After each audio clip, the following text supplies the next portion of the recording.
आखिरकार लगता है जैसे भारत के तेवर के सामने झुक गया है अमेरिका। अमेरिका ने कहा है जितनी मर्जी चाहे उतनी ले लो, जानेंगे क्या है मामला। तो वहीं दूसरी तरफ भारत ने जैसे ही मिसाइल परीक्षण का ऐलान किया, वैसे ही चीन ने अब एक बार फिर नया खेल शुरू कर दिया है। जानेंगे क्या कुछ चल रहा है जियोपॉलिटिक्स में, आइए जानते हैं इन खबरों को विस्तार से। चाइना कुछ ढूंढ रहा है भारत के मिसाइलों में। भारत लगातार मिसाइलों का परीक्षण कर रहा है और इन मिसाइलों के परीक्षण के दौरान चाइना कुछ न कुछ ऐसी हरकत कर रहा है जिससे ऐसा लग रहा है जैसे कुछ खिचड़ी तो जरूर पक रही है। क्या भारत पीओके लेने के लिए कुछ आगे बढ़ रहा है, इसलिए पाकिस्तान चीन में खिचड़ी पक रही है, या कोई और मामला है? लगातार अब इसको लेकर बातें हो रही हैं। आपको बता दें, जैसा कि आपको याद होगा, भारत एक मिसाइल का परीक्षण करने वाला था। हालांकि मिसाइल का नाम नहीं बताया गया था, लेकिन ये कहा जा रहा था 23 से लेकर 24 के बीच में, जो अक्टूबर महीना था, उसमें करने वाला था परीक्षण। और ये परीक्षण अग्नि मिसाइल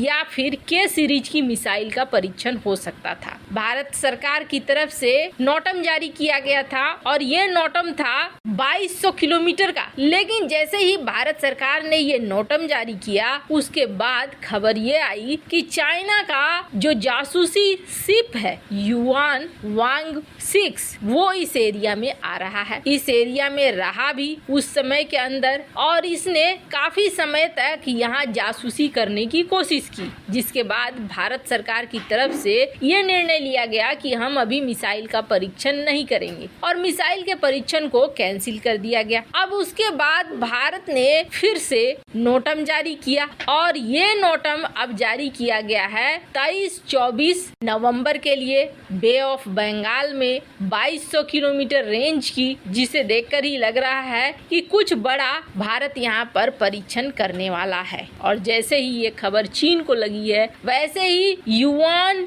वांग 6 की जगह अब युआन वांग 5 को भी भेज दिया है और ये इंडियन ओशियन में घुस चुका है। यानी भारत को ये टारगेट कर रहे हैं, खास तौर पर भारत की इस मिसाइल को लेकर। एक तो ये चाह रहे हैं कि इसकी जानकारी मिल जाए मिसाइल की, दूसरा इस जगह पर रेकी भी हो जाए। वैसे आपको बता दें, सोशल मीडिया पर कई यूजर ये सवाल कर रहे हैं कि भारत ऐसा करे, एक मिसाइल दाग ही दे और ये मिसाइल जाकर लगे युआन वांग को और कह दे भारत कि यहाँ पर गलती से चल गई है मिसाइल। खैर, भारत ऐसा करेगा तो नहीं, लेकिन ये जरूर कहा जा रहा है कि गलवान घाटी कांड के बाद भारत ने भी अपनी स्पाई शिप को दक्षिण चीन सागर में भेजा था। अब ये कितना सच है, इसको लेकर आधिकारिक आंकड़ा नहीं आया है, पर हाँ, अब एक बार फिर ऐसा लगता है जैसे या तो भारत को अपने मिसाइल परीक्षण को कैंसिल करना पड़ेगा, या अगर मिसाइल परीक्षण करना है तो चीन के इस जासूसी जहाज को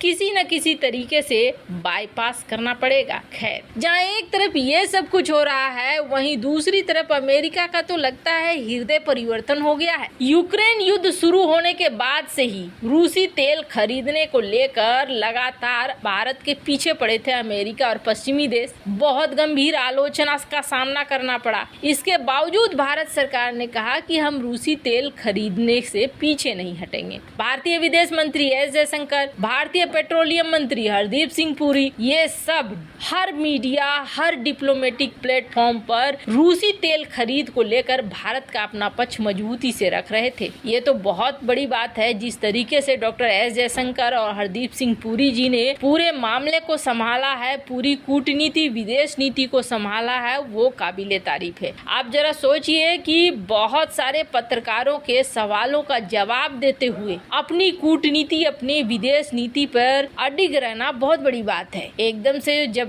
आमना सामना होता है, तब सोचिए उनके लिए हालात ऐसे हैं कि हर क्वेश्चन का आंसर देना है और क्वेश्चन के आंसर ऐसे होने चाहिए जिससे देश को फायदा हो। अब भारत ने नई तरह की विदेश नीति चली जो अब तक कभी नहीं हुआ था भारत पे। तो ये विदेश नीति अमेरिका के लिए एक बड़ा झटका थी, क्योंकि ये सुनने को आदी नहीं थे। इस तरह की लाइनें, इस तरह के सेंटेंस सुनने को आदी नहीं थे, पर भारत ने जो शब्द कहे, जो विदेश नीति दिखाई, उसका असर पूरी दुनिया में होने लगा। यहाँ तक कि अमेरिका के खुद के सहयोगी अमेरिका को छोड़कर जाने के नौबत में आने लगे। चाहे वो जर्मनी हो, चाहे वो फ्रांस हो, खुद यूरोपीय देशों को भारत की बात अच्छी लगने लगी और वो अपने देश के बारे में सोचने लगे कि हमें भी ऐसा ही करना चाहिए। अब अमेरिका ने देखा कि भारत के वजह से बहुत सारे देश हाथ से निकले जा रहे हैं, भारत की विदेश नीति को अपना रहे हैं, तो अब अमेरिका ने ये कह दिया कि चलो हम तैयार हैं, भारत जितनी मर्जी चाहे उतना रूसी तेल खरीदे। अब पहले तो थोड़ी दिनों पहले तो ये बात हो रही थी कि रूसी तेल के ऊपर G7 देश प्राइस कैप लगाएंगे और प्राइस कैप से ऊपर की कीमत में तेल नहीं खरीद सकता है कोई भी देश। तो क्या भारत नहीं मानेगा? तो आपको बता दें, सुनने को थोड़ा सा अजीब लगेगा, अमेरिका ने कहा है कि अगर प्राइस कैप से ऊपर की कीमत देकर भी भारत रूस से तेल खरीदता है और उससे पश्चिमी देशों के इंश्योरेंस कंपनी, फाइनेंस संस्था, मैरीटाइम सर्विस का उल्लंघन नहीं होता है, तो अमेरिका को कोई फर्क नहीं पड़ता है। और ये सारी बातें किसने कही? यूएस ट्रेजरी सचिव जेनेट येलेन ने शुक्रवार को इसकी घोषणा की। और जेनेट येलेन ने यह कहा कि रूस के खिलाफ G7 देशों ने प्राइस कैप लगाए हैं, जो रूस के इकोनॉमी में एक थोड़ा सा बंधन का काम करेगा और दुनिया भर में तेल की कीमतों को कम करेगा। जहां तक भारत और अमेरिका के संबंध है, तो ये बहुत ही मजबूत है और हम इस संबंध में आगे बढ़ना चाहते हैं। लेकिन हाँ, रूस के लिए अब तेल बेचना आसान नहीं होगा, जितना तेल वो अभी निर्यात कर लेता है, क्योंकि जैसे ही प्राइस कैप लगेगा वैसे ही